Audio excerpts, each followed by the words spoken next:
how do we make the best decisions in our lives? That's what we're going to be talking about on Flourish-Meant today.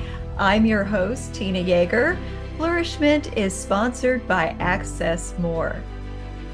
Today, I have with me Brittany Ann, a best-selling author, speaker, and founder of equippinggodlywomen.com, which reaches hundreds of thousands of women through events, videos, and articles to encourage and challenge Christian women to be all in faith and family. Welcome, Brittany Ann. I'm so glad to have you on Flourish-Meant today.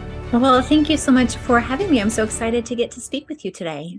I'm excited to get into this topic on how to make wise decisions. I know all of us struggle with decisions from time to time, and we want to seek the answers that are going to best follow God's best for us in our life, because that will ultimately be the wisest decision we can make. How do we begin that process of establishing hearing God so that we know we are following what he wants us to do? Is there a specific plan that he has for everybody? Or are we all kind of just floating around and making good decisions and hoping that our character lines up with his plan? Yeah, that is a great question. And there's so much to unpack there because there is so much that goes into it. So we know that God does have a plan for every single person. The Bible tells us in Ephesians 2:10 that we are created in Christ Jesus to we are his handiwork, created in him before the dawn of time. So God already knew, he already created us for a purpose. We didn't just show up here on accident. God created us on purpose for a purpose. But determining each of our individual purposes can be a little bit trickier. Now, we know that all Christians do have a purpose. Jesus also tells us in Matthew 22 that all of our call, God's will for everybody, is to love God and love others. So no matter what we do, we are all, as Christians, working together, all of us, to love God and love others. Everything that we do is going to fall underneath that. But within that, the big question that always comes is, okay, how do I do this? How do I love God? How do I follow him? How do I know, beyond just the general love God, love others, how do I know what God wants me to do? How do I know if I should take this job or that job or have more children or be done? Or how should I speak to my husband if he's driving me crazy? Or should I have this conversation with a coworker? So when we really get into that nitty gritty, that's a little bit more difficult, because unfortunately, the Bible doesn't give us a really clear answer on a lot of things. It'd be really great if we could open the Bible and it would say, here is exactly what you say to your coworker when they post something on social media that you don't agree with, or here is exactly the job you should take. But the Bible doesn't fill that role. It gives us so much wisdom and advice and example in general. But going back to your question, how do we know what God has called us to do? So in order to kind of determine some of that, there's several things that you can do. First of all, you want to make sure that you run anything that you think of through the test of, is this loving God? Is this loving others? But beyond that, it really starts with figuring out, how has God uniquely gifted you? And where has he placed you with what opportunities are right in front of you? So I don't know you well enough to know all of your strengths and weaknesses, but I'm going to guess that you probably have some things that you are really good at, some things that your friends are like, wow, Tina is just amazing at this thing. And then you probably have things where you're like, that is not my gift. If you need someone to do this thing, I am not your girl. That is not for me. And all of us, we don't have to feel bad about this. God created us this way on purpose so that we all have gifts, but we all have different gifts. So it's taking some time to not to do it in a prideful way, but not to be too humble either, where we're like, oh, I don't have any gifts. No, you do. God gave you gifts. So it's taking the time to figure out, okay, how am I gifted? How am I skilled? What life experiences have I had?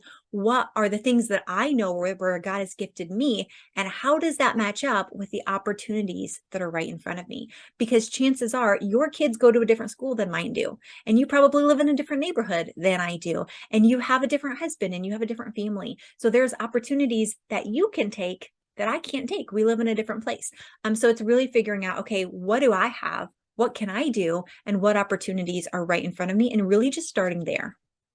And starting is sometimes the hard part, because in perfectionist worlds and those of us who have a little bit of an anxious nature, it can get us frozen to even start because we're worried that we're going to fail or we're going to make the wrong decision. Is it possible to make so many mistakes that God can't work with that? And we've made the wrong decisions instead of the wise decisions, and now we've screwed it all up.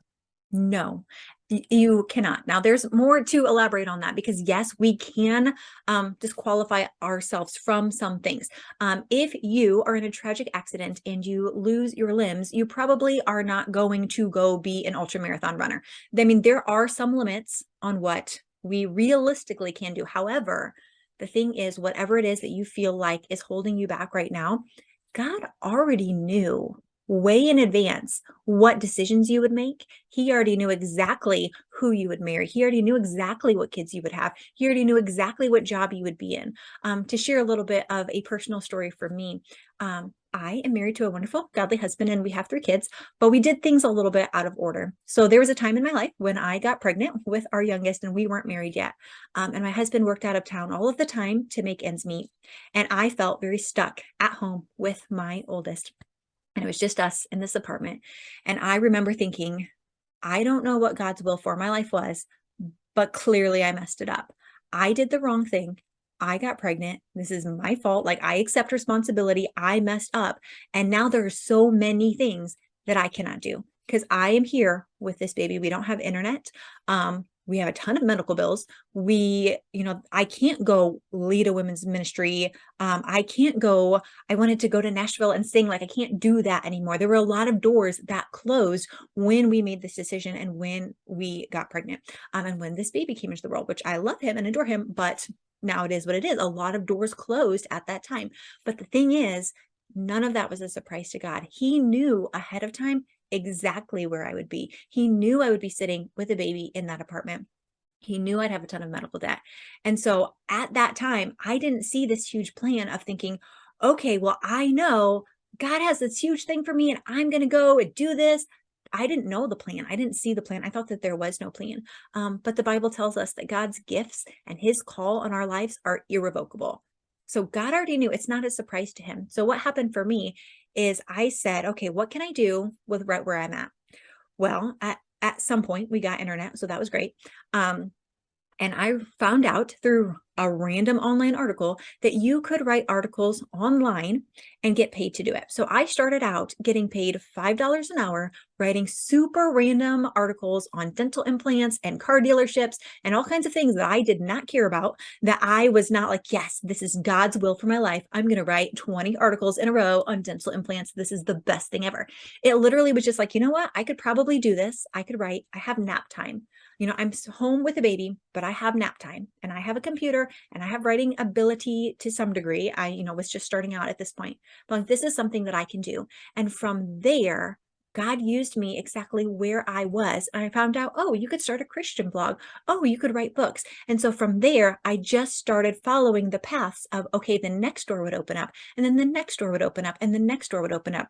And some of it would work out and some of it wouldn't. There's things that I've tried where I said that didn't work out at all. And there's things that I was like, wow, that was really great. And so it's just taking that next step. None of that came about because I said, this is God's plan for my life. I am going to be pregnant at home. I'm going to write about dental implants. It was just, okay, what can I do with where I'm at? And I wasn't where I thought I should be. No one else would have picked that for me. Like, this is where you need to be. But God knew that's where I would be. And he took me exactly where I was. And he just guided me every step of the way, even though it felt very weird and very random. To say, well, what if you did this? And what if you did this? So I just want to encourage anyone who's listening, who's like, okay, I have no idea. It's okay if you don't know. God knows. And even if you think, I don't know what I could do. I don't have any gifts. I don't have any skills. I don't have any abilities. I don't have any opportunities. You do. They're right in front of you. You maybe just haven't realized it yet. That kind of makes me think of so many stories in the Bible where people made maybe not the best choice, but God still redeemed that because that person turned their life around. It's not to say that we can do whatever we want. It doesn't matter. God's going to fix it anyway. That's not exactly what you're saying. You're kind of saying, yes, these things can make it a little bit more challenging when we don't fit into God's perfect design with the choices that we make, but it doesn't prevent God from still using us later after we've decided I really do want to submit everything that I have right now, where I'm at, to doing God's will from now forward. So God can always redeem those choices we've made in the past.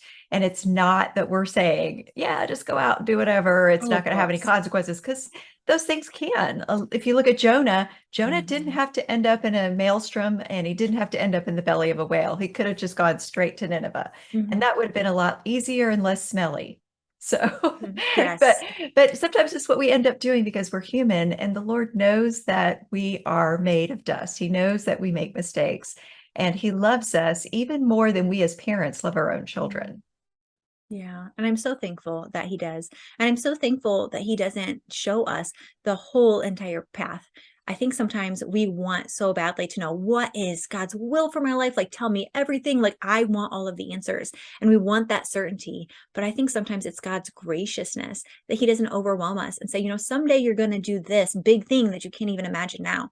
He says, just follow me in the little thing. Take the first step.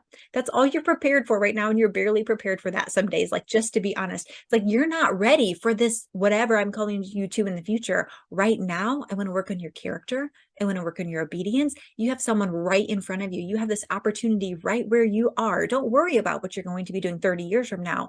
Today, what do you need to do? Do you need to grow in trust? Do you need to grow in obedience? Do you need to repent of sins that you have in your life? Do you need to reach out to a neighbor? And he's just such a gentleman that he doesn't overwhelm us with all of the details we're not ready for. But he guides us one step at a time to say, okay, here's what I have. And we're going to go step by step together. Really great nuggets of wisdom in there. And you have even more in your book that's coming out. Can you tell everyone where they can find you and get a copy of Follow God's Will? Absolutely. Thank you for asking. So my website is the best place to find me online. It is equippinggodlywomen.com. And if you go there, you can get the first chapter of my book, Follow God's Will, for free and start reading it today. Well, I hope that all of you listening have enjoyed this conversation with Brittany Ann, and you will check out her resources. And of course, I hope that you come back for the next episode of Flourish.